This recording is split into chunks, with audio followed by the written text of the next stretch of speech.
Guys,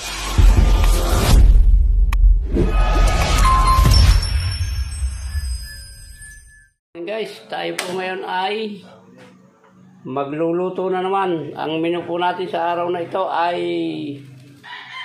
pucherong tuna, yung bluefin tuna po.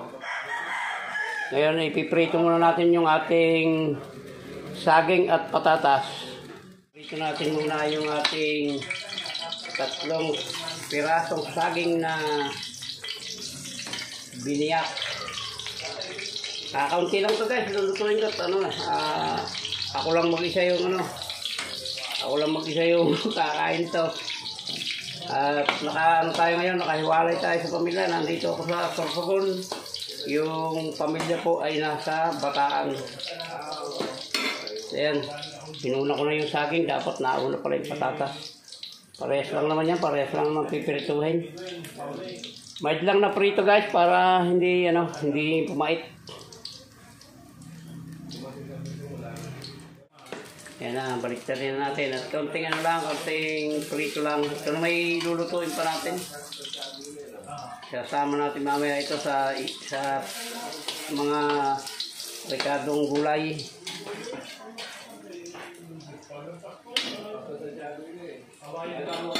Konting papula lang.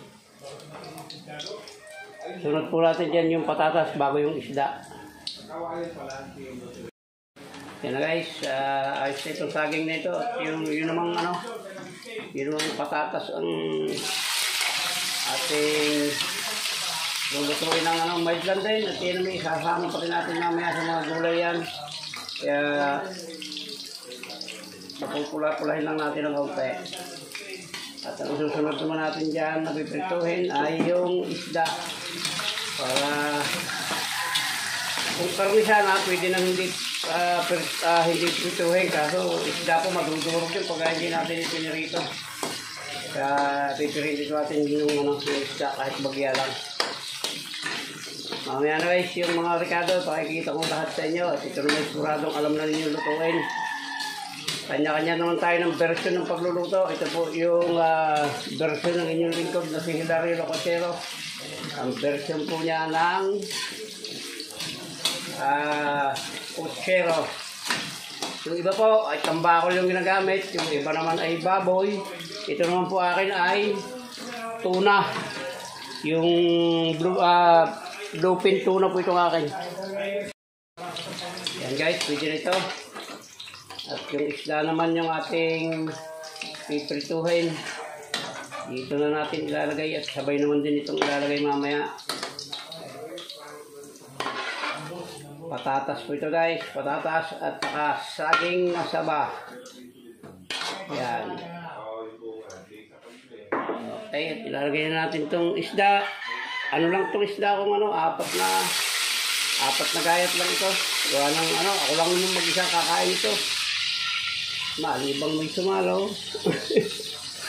Kaya, babalik na rin natin at konting lang to, konting pitik lang ng prito para lang hindi siya madurog ba.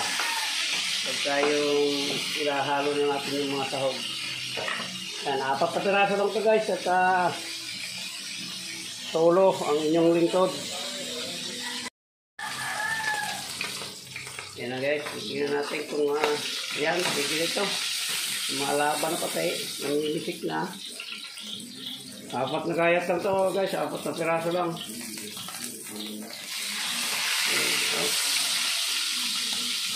Yan na.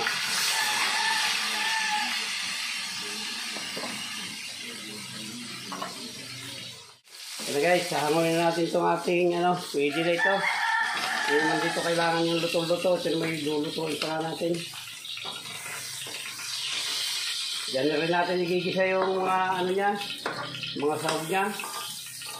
Ganun din naman ang lasa noon. Dadagdagan lang natin ng kaunting mantika. Kakaunti na talaga ito. Ayan o. Nice yan. Wala na.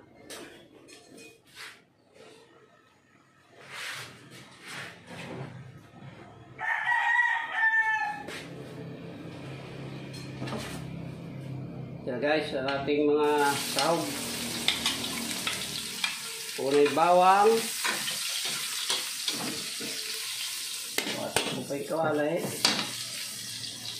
Lagay na natin yung sili para magalit ng gusto ito.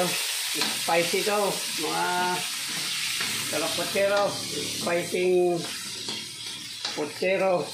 Ayan, sabay na natin yan. Kamatis at saka sibuyas.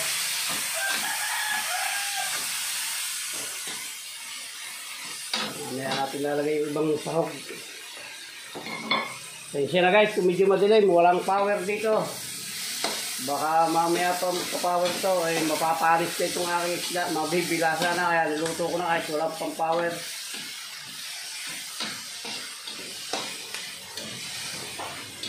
Walang power, maghapon na naman ito.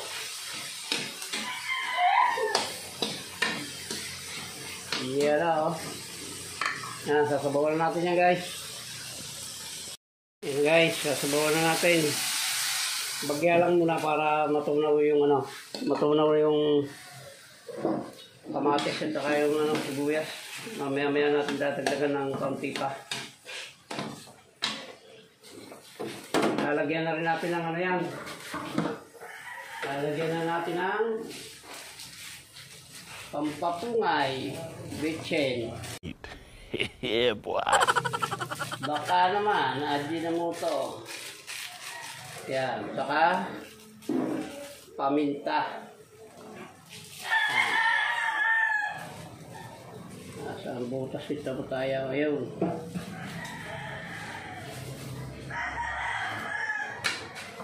Medyo matilim guys, pasensya na kayo. Talagang walang power dito. Bilasa yung isda ko pag hintayin ko pa yung power. Yan guys, dadagdagan na natin ng sabaw. At titimplahan po natin yan ng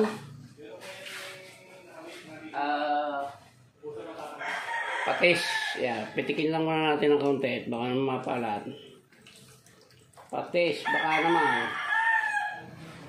Yan, maya-maya natin lagay yung yung ibang sahog. Yan guys, lalagay natin yung tomato sauce.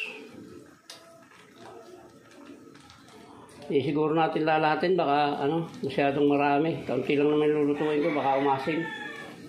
Okay na muna yan, titikman muna natin mamaya pag kung tama na yung asim niya. Papakuloyin lang natin guys, tapos ilalagay na natin yung mga ricado. Ang kulo na, ilalagay na natin itong ating beans. Yan.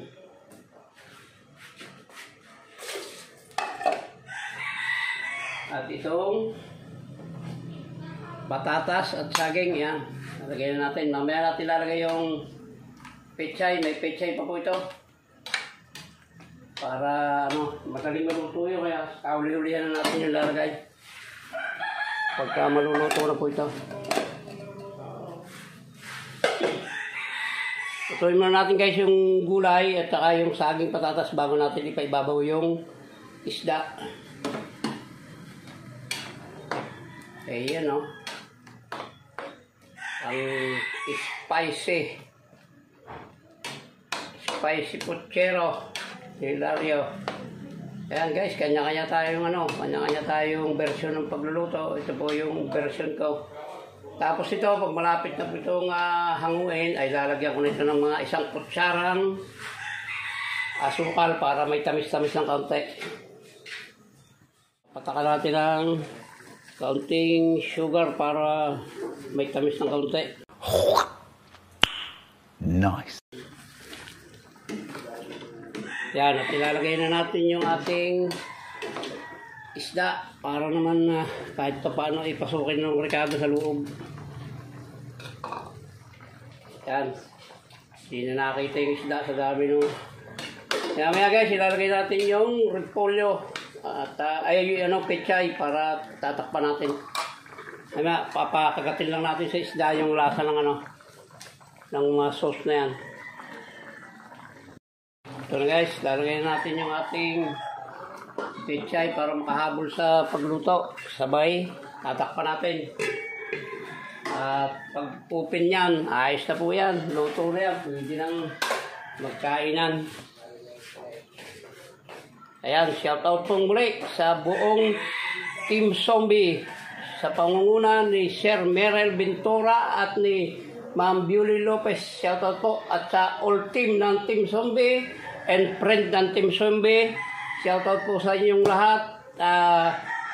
Next vlog po, doon sa ginawa kong vlog na hindi pa na-edit, nandun po yung isa-isang pangalan nyo. Ang babanggit mo noon ay ang role ni Ma'am Beauty. Siya ang babanggit ng shoutout nyo. Hindi pa lang po na-edit, kaya dito man tayo sa luto-luto at busy pa po yung aking editor. Kaya abangan nyo lang po at malapit na po yan.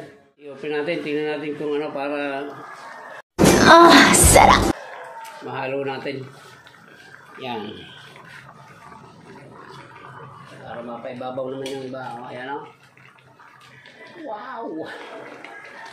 Sarap ito guys, o. Tikman na natin kung tama na yung lasa niya at kawan. O. Papainalin na natin yung lasa. Ayan, okay na po. Medyo matabang lang ng konti. Tama na yan. At para hindi tayo magkasakit sa bato. Laban na po yung alat niya ng konti. Laban na rin yung tamis niya ng konti at asim niya. Ayan. Muli po, maraming salamat po sa lahat ng umabot sa dulo ng vlog na ito. Maraming salamat sa inyo at mabuhay kayo, mabuhay tayong lahat. Bye-bye na po. Thank you very much. I love you all.